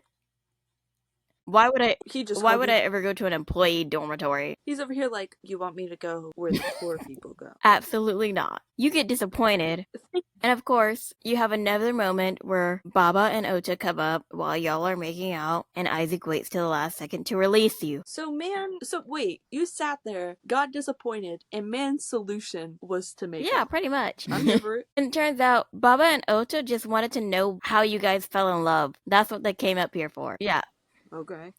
Ota thinks Eisuke falling for you was suspicious, and you realize that Eisuke never told you he loved you, which, of course, y'all have only been dating for a week or two. Exactly. Mind you, this whole thing is about to be you being insecure about him not saying I love you. Of course. Mind you, the sequel is a month after you start dating. Yeah, the sequel starts off as being about a month after you started dating. For real. Girl, you got some high expectations. So anyways, but while you're in the lobby getting ready for the 5th anniversary of the hotel, you end up seeing Eisuke surrounded by his groupies, and you obviously don't like it because, you're his actual girlfriend. Yeah. And as you're working on the guest with Takahiro, you apologize to him, and you start gushing about Eisuke around him, and Takahiro's just happy you're happy. Oh, well, that's nice. Which, I mean, it's super weird to me because it's you were not 5 days ago, you were out here trying to fight this man for me, but whatever. Yeah, it's definitely really weird. So, Eisuke ends up taking you out to the bar where Takahiro had asked you out, and he's like, memories, right? This man. And you're like, Eisuke, don't be mean. He's possessive. What do you expect him to do? Yeah, but he does ask you for your input on the interior design, and he's actually going to implement the things you want him to implement, adding an aquarium to the bar and stuff like that. And he's like, I'm happy that my employees get to come to this bar and spend money and stuff because it makes me, I'm glad they get to enjoy the amenities here. It makes you realize that he's actually a pretty decent boss, but You didn't realize that before? Of course not, because you're too focused on the fact that he doesn't remember your name. Of course. So then one of Eisuke's model groupies come in, and she invites him over to her table, and then she insults you, and Eisuke tells her to disappear. He's over here vanish. Yeah, Okay. he's disappear, and then immediately afterwards, he's like, she ruined this bar for me. We're leaving. Wow. Talk about a committed man. So part 2 of the epilogue, Eisuke ends up taking you to the pool instead, and you worry about the pool. You're worried about the pool being closed. Yeah. He owns the pool. Yeah. Oh, guess who was the person who had to turn on the lights for your date? Takahiro. Takahiro had to be the one to turn on the lights for your date. And you feel bad for the man, and Isaac's just over here ha ha ha. So that's why he didn't fire him. Ha ha, man, you got to watch me win the girl, and then you have to watch me go on dates. Man is one petty guy, let me tell you. But I love it. And then, not only that, he's just sitting at the pool you were smart for not choosing him. I like how dedicated you are to me. Wow. Not only to add insult to injury, you're gonna just talk shit about him, even after he turned on the lights for you. I mean, man kinda had to. He couldn't just be like, no, I'm not turning on the lights for you, boss. True. He did have a choice in that. So you like end up, of course, like you're drinking champagne and you end up deciding to dip your toes in the pool, and y'all briefly discuss how like Baba likes to use the pool to search for women because you know that's something that Baba does. I mean, it's on par with his Yeah. character. So, and then like Isaac's like, I'm done at being at the pool, let's go. So when you try to get up, you start swaying because you realize that you drank too much, and then you start falling into the pool. And while you're falling into the pool, Isaac tries to save you, but he ends up falling in the pool with you. You apologize to him because you didn't realize that you drank so much. And Isaac's like, if you were anyone else, I would make you get on your hands and your knees and apologize to me. I mean, if that's what you want, I mean, I can arrange that. He doesn't forgive you, and for you to make it up to him, he just kind of makes out with you in the water. Yeah, I mean it's a good make out session. Yeah, Nice.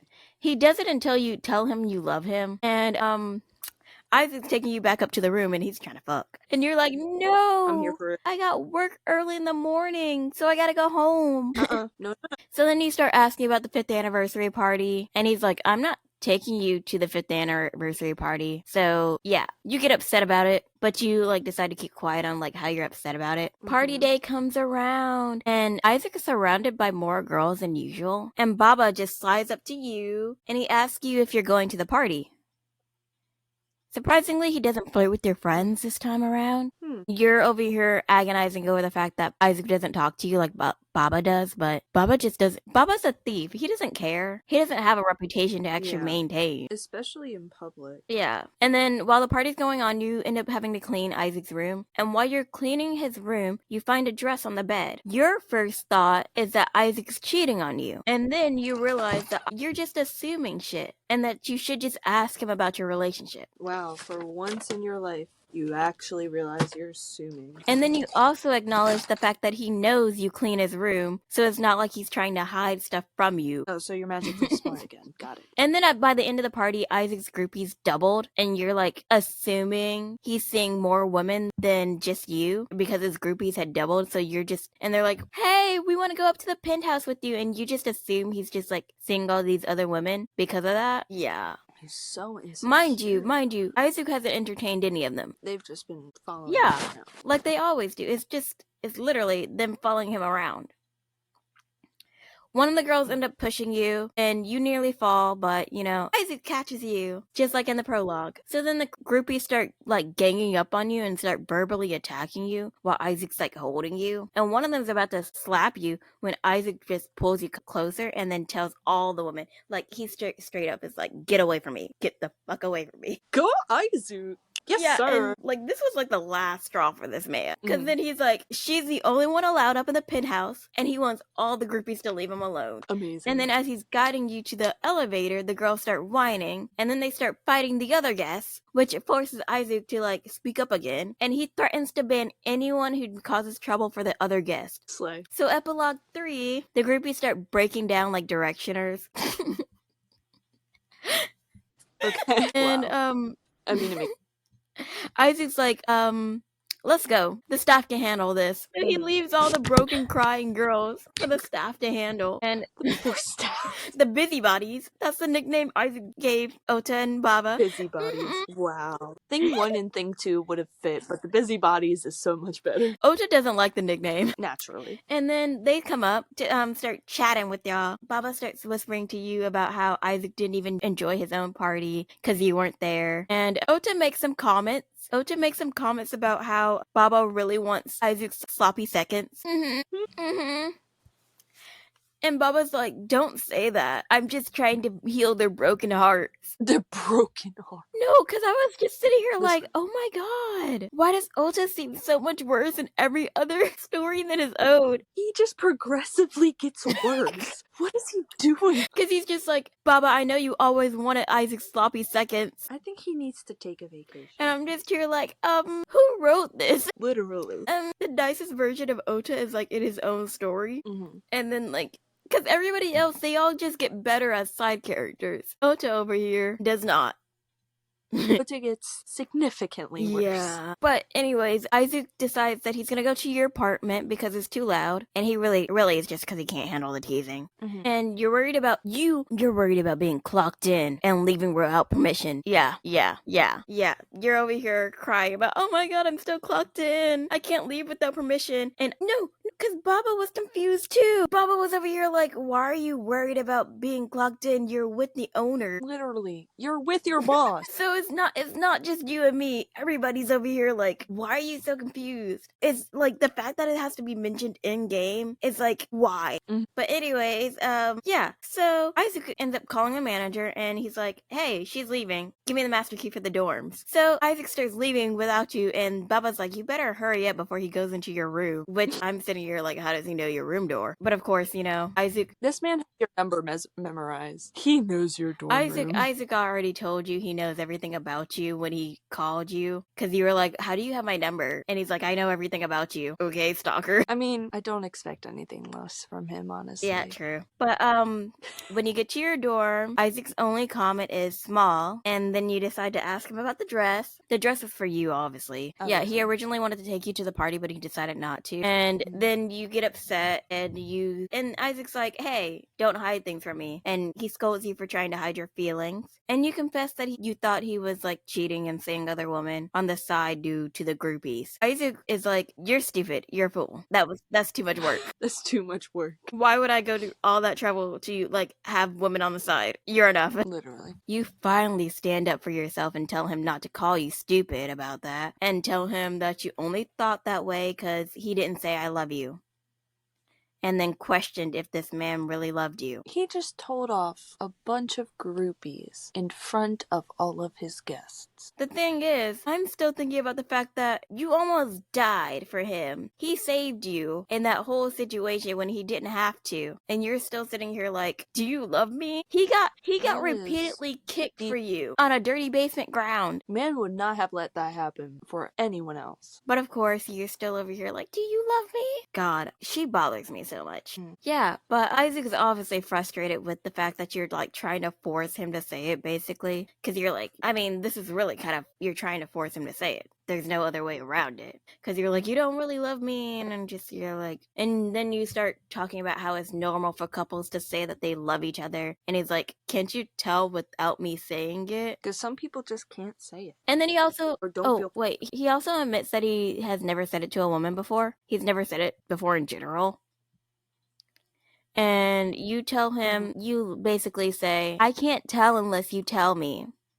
And then you go on to admit that you just wanted to hear him say it because it makes you happy. I'm so fed up with this girl. So, of course, Isaac ends up kissing you, and then he tells you that he loves you. Because, damn. All by myself. Hello again. Hi, my bad. That was my connection. Yeah, but he does end up telling you he loves you, and he tells you multiple times because you keep asking him, and he's like, okay, fine. But he really wasn't going to say it. Just like it was literally generally implied that he loved you, but you're forcing it out of him. Then he tells you that small rooms are handy because they aren't far from the bed. Yeah. The next morning, as you guys are leaving the dorms, Baba pops up. Of course. Sniff. Of course. He sniffed it out. He smells it. Yep. And then he tells y'all to invite him next time.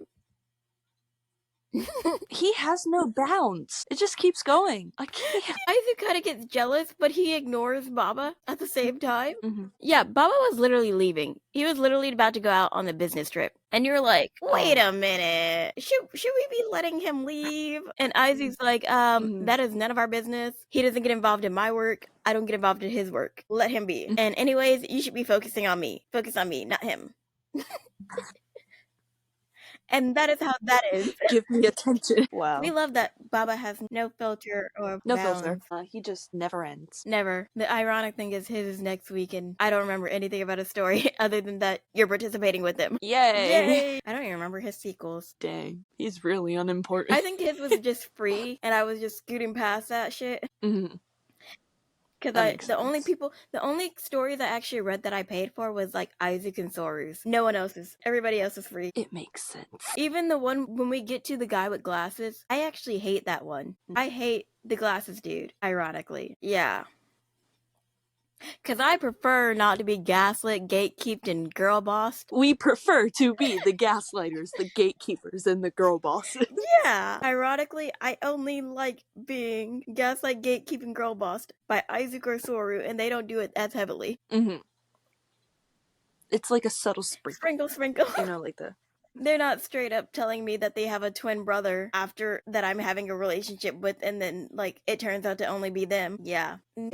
Mind you, you sleep with his twin brother. You know what? Some men just should not exist. Yeah. I've got a cut on my knuckle, and I'm trying to peel off the skin, but it's not working. Why would you do that? Actually, I'm not gonna Because ask that question as if I don't, like, do the same. It's because the hangy parts are irritating. Yeah, but, I mean, like, after we get past Baba, then we have Mamoru, and then we have the basement dweller. The basement dweller happens to be the auctioneer. Yeah. Okay, Interesting. He's our white man. Yeah. Well, he's half Japanese, but still, he identifies more with his white side than anything else. Okay. But he's also our basement dweller. Most white men are basement dwellers. I just gotta say. Like, we're talking about for real basement dweller. Like, he lives in the basement of the hotel, and he doesn't like going up to the surface. Literal hermit. And then he does do, like, the white makeup, like, we're talking about Tim Burton makeup. That's his preferred style. Man wants to be a Victorian child. Yeah. Interesting. I don't remember anything about that story except that it was weird, and I was like, let me just block this out. Let me block out the basement dweller. I believe it. Because I was like, what is this? You were like, no. He does have a twin brother, too. His is a real twin brother. I'm glad he's But real. his twin brother is blonde-haired, blue-eyed. Oh, so fraternal.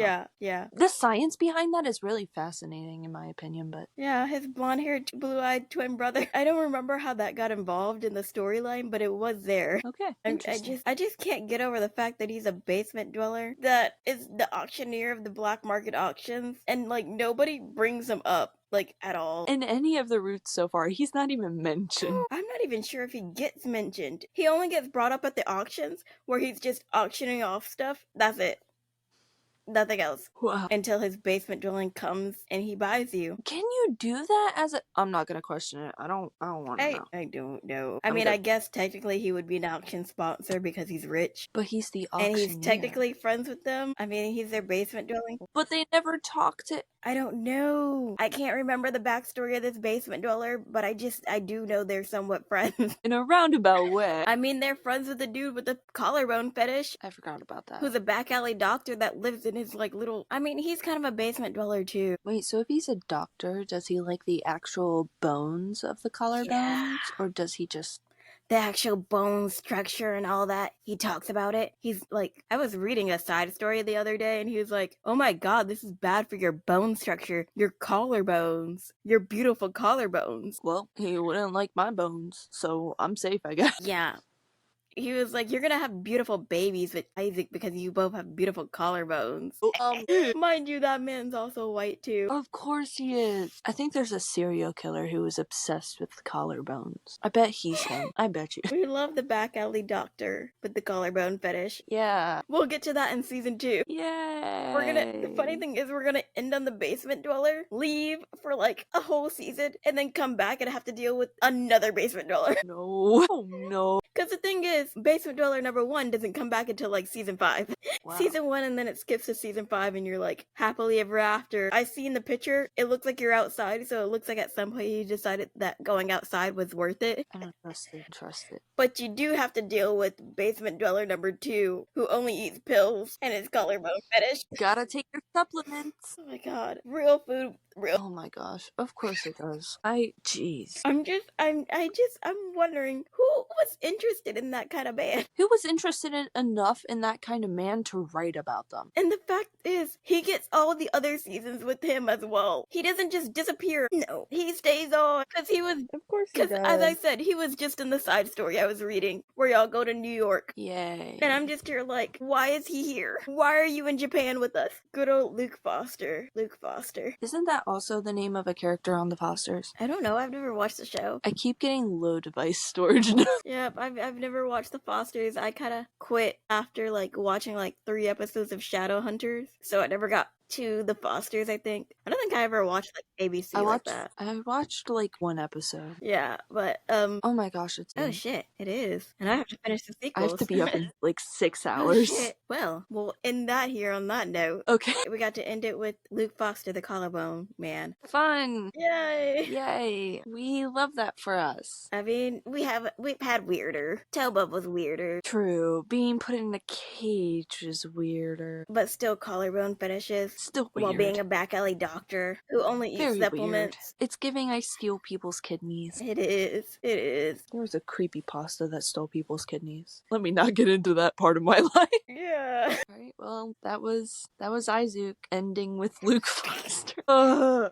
That just tells Okay. you how weird his friends are. As if Ota wasn't enough to show how weird his friends were. I mean, he had some normal friends. I mean, if you can consider Baba normal, but Baba is normal compared to like the others. If I'm comparing on a normal scale, he's going to be at the top. Compared to Ota, Basement Dweller #1, Soru. and Luke. Yeah. Soru's normal. Soru doesn't count because he is normal. And neither does Mamoru. Yeah, Soru, like, Because they're both normal. Soru exceeds.